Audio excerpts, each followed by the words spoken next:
Mr. Gandhi, we Muslims believe that paradise in heaven shall be reserved for us, and we believe that it is reserved for us and us only. In writings, you seem to lift these hard and fast boundaries. You suggest that not only Muslims but a Christian, a Jew, or someone else who do good deeds and is sincere might earn the right of passage. Please explain what Quran says about it. ایک بات اصولی طور پر یہ سمجھ لیجئے کہ قرآن مجید نے دو جگہ یہ واضح کر دیا ہے کہ جنت اور جہنم کا فیصلہ کس بنیاد پر ہوگا. تو فرمایا ہے کہ تین چیزیں ہیں جس کی دعوت لے کر تمام انبیاء علیہ السلام آئے ہیں, انہی کی بنیاد پر فیصلہ ہوگا. ایک چیز یہ کہ آپ ایک خدا کو ماننے والے ہوں, یعنی آپ شرک کے ادنا شائبے کے بغیر اللہ پر ایمان رکھتے ہوں, سچا ایمان. آپ آخرت کو مانتے ہوں اور آخرت کی جواب دہی کے احساس کے ساتھ زندگی بسر کریں. اور تیسری اور آخری چیز یہ کہ آپ اچھا عمل کرنے والے ہوں. یہ وہ بنیادیں ہیں جو قرآن مجید نے واضح کر دی ہیں, اور دو جگہ واضح کر دی ہیں. سورہ بقرہ میں واضح کر دی ہیں اور اسی طریقے سے سورہ مائدہ میں بھی واضح کر دی ہیں. ان کو سامنے رکھ کر آپ لوگوں کے لیے نجات کا فیصلہ کریں گے. چنانچہ وہاں بہت واضح طریقے پر تمام مذہبی گروہوں کا نام لے کے بتا دیا گیا ہے کہ کوئی مسلمان ہو, یہودی ہو, نصرانی ہو, صابی ہو, اس کے لیے اللہ کے ہاں فیصلے کا انحصار کہ وہ خدا کی جنت کے لیے قبول کر لیا جائے ان تین بنیادوں پر ہوگا. اللہ پر سچا ایمان, آخرت کی جواب دہی کا احساس, اور اچھا عمل, عمل صالح. یہ تو ہے مثبت بات. اس کے ساتھ اتنی بات مضمر ہے اور یہ آپ سے آپ مانی جائے گی کہ وہ کسی ایسے جرم کا ارتکاب نہ کر رہا ہو جو جرم وہاں قابل مؤاخذہ بن جائے. مثال کے طور پر قرآن نے ہمیں یہ بتایا ہے کہ ایک آدمی اللہ پر بھی سچا ایمان رکھتا ہے, آخرت کی جواب دہی کا احساس بھی رکھتا ہے, اچھا عمل بھی کر رہا تھا, اس نے کسی مسلمان کو قتل کر دیا. تو یہ اتنا بڑا جرم ہے کہ فرمایا کہ اس کی بنیاد پر اس کے لیے ابدی جہنم کا فیصلہ کر دیا جائے گا. یہ میں نے ایک مثال دی. اسی طرح کا ایک جرم یہ بھی ہے کہ کسی شخص کے سامنے اللہ کے کسی پیغمبر کی دعوت آئی اور اس نے یہ سمجھ لینے کے بعد کہ یہ اللہ کے پیغمبر کی دعوت ہے اور یہ اللہ کے پیغمبر ہیں, جانتے بوجھتے انکار کر دیا. یہ جرم بھی ایسا ہے کہ جس پر کسی شخص کے لیے ابدی جہنم کا فیصلہ ہو سکتا ہے. تو یہ جرائم ہیں جو وہاں بیان نہیں ہوئے. ان جرائم کا ارتکاب جس نے بھی کیا ہے, وہ مسلمان ہو, یہودی ہو, نصرانی ہو, وہ خدا کے ہاں ماخوذ ہوگا.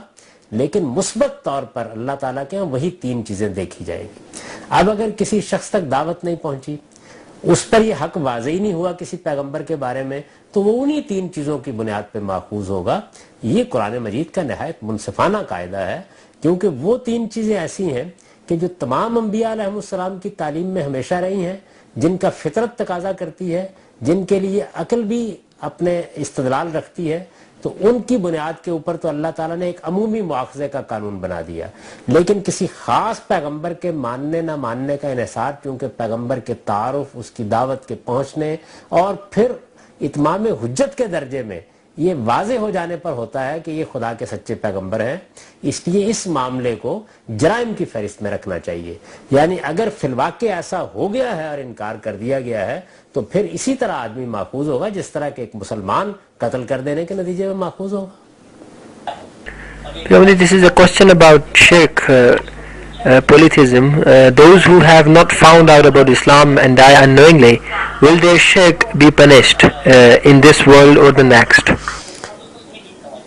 قرآن مجید نے یہ بات بالکل واضح کر دی ہے کہ شرک چونکہ فطرت میں کوئی استدلال ہی نہیں رکھتا سرے سے, اس لیے اس میں غلطی لگ نہیں سکتی.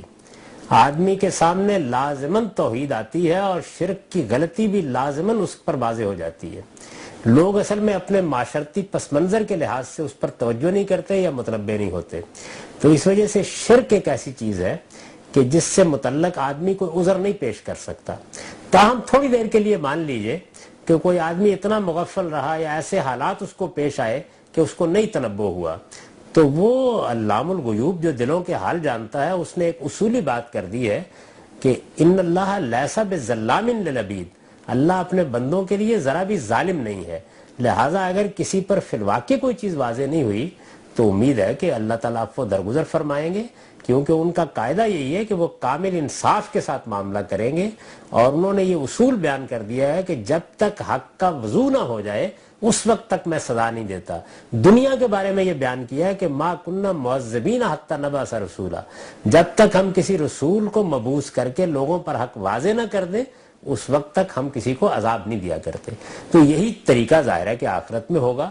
اگر کسی آدمی کو فی الواقع غلطی لگی ہوئی ہے تو قرآن نے اصول میں بھی یہ بات بیان کر دی ہے کہ جس کو غلطی لگی ہوئی ہے، یعنی جانتے بوجھتے اس نے کسی حقیقت کو نہیں جھٹلایا، اللہ اس کو معاف کر دیں گے۔ یہ اصولی بات ہے۔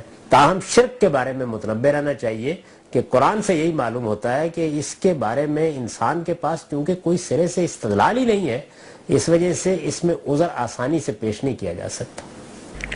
Ramji Sahab, verse 55 of chapter 5 tell Muslims that their Allah is none but Allah, His Messenger and other Muslims. It says, your Allah is none but Allah, and therefore His Messenger and those who have believed, those who establish prayer and give zakah and their worship. However, at another place chapter 5 states that you will find worst foes for Muslims among Jews. It says that you will surely find the most intense of the people in animosity toward the believers to be the Jews and those who associate others with Allah, and you will find the nearest of them in affection to the believers those who say we are Christians, that is because among them are priests and monks, and because they are not arrogant. It is in 582. Apparently a distinction is made among non-believers. Still, this can be confusing for the ordinary person to determine friends from foes. Can you kindly illustrate this point, sir?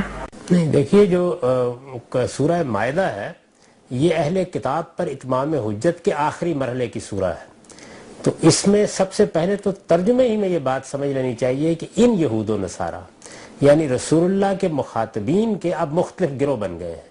کچھ لوگ وہ ہیں جن پر حق واضح ہو گیا ہے اور وہ دشمنی پر تلے ہوئے ہیں۔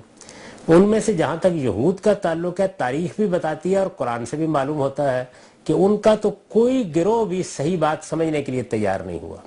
یعنی آپ نے اکثر تاریخ میں دیکھا ہوگا کہ ان کے جو 3 بڑے قبیلے تھے تینوں ہی کو عذاب سے دوچار ہونا پڑا۔ یعنی ایسا نہیں ہوا کہ ان کا کوئی ایک قبیلہ یا ان کا کوئی ایک گروہ پورا کا پورا گروہ نکل آیا ہو اور اس نے ایمان قبول کیا ہو یا حق کو مان لیا ہو۔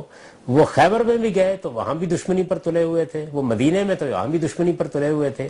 اس کے برعکس نصارہ کے مختلف گروہ تھے، یعنی ان میں وہ بھی تھے کہ جو ان کی شے پر کچھ دشمنی پر تلے ہوئے تھے، اور وہ بھی تھے کہ جو بات سننے کے لیے تیار تھے، سمجھنے کے لیے تیار تھے۔ چنانچہ اس میں سب سے اہم تو نجاشی کی شخصیت ہے جس نے مسلمانوں کو اس زمانے میں پناہ دی۔ نجران کے عیسائیوں کا رویہ بھی بہت مختلف رہا، تو اس وجہ سے وہاں مختلف گروہ ہیں جو رسالت میں آپ صلی اللہ علیہ وسلم کے مخاطب ہیں۔ جو خرابی پیدا ہوتی ہے وہ یہ ہوتی ہے کہ ہم قرآن کا مخاطب پہلے طے نہیں کرتے، یعنی ہم یہ طے کر کے بیٹھ جاتے ہیں کہ یہودی کا مطلب ہے ساری دنیا کے یہودی، مشرک کا مطلب ہے ساری دنیا کے مشرک، نصرانی کا مطلب ہے ساری دنیا کے مسیحی۔ ایسا نہیں ہے۔ رسالت مآب صلی اللہ علیہ وسلم کے سامنے کچھ گروہ ہیں اس وقت جن پر آپ اتمام حجت کر رہے ہیں، جن کو آپ پیغام پہنچا رہے ہیں۔ چنانچہ ان میں اہل ایمان کے بھی مختلف گروہ بن گئے ہیں۔ وہ اہل ایمان بھی ہیں کہ جو سابقون الاولون ہیں، وہ بھی ہیں جو آخری درجے میں مخلص ہیں، وہ بھی ہیں کہ جن کے اندر کچھ کمزوریاں ہیں، وہ بھی ہیں کہ جو منافقت کر رہے ہیں۔ تو ان مختلف گروہوں میں کہیں آپ دیکھیں گے کہ اہل ایمان کے بارے میں کہا جائے گا کہ وہی تو ہیں اصل میں جو پیغمبر کے ساتھ کھڑے ہیں، اور بعض جگہوں پہ انہی اہل ایمان میں سے بعض گروہوں پر تنقید ہو رہی ہوگی۔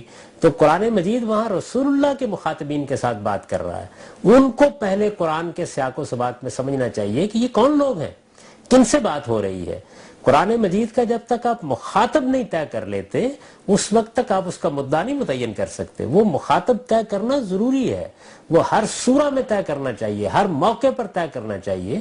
اور آپ دیکھیے کہ اس معاملے میں ہمارے جو قدیم جدید مفسرین ہیں سب اس کو بیان کرتے ہیں۔ اصل میں لوگ جب اٹھا کے سادہ ترجمہ پڑھتے ہیں تو وہ اس معاملے میں چونکہ ترجمے میں اس کا لحاظ نہیں رکھا جاتا، چنانچہ میں نے تو جب اپنا ترجمہ کیا تو ہر جگہ واضح کر دیے ان مشرکوں کو، ان یہود کو، ان نصارہ کو، یعنی وہ متعین گروہ ہیں جو رسول اللہ کے سامنے ہیں، آپ کے مخاطب ہیں، ان میں سے کسی کا رویہ بہتر ہے تو اس کی تحسین کی جا رہی ہے.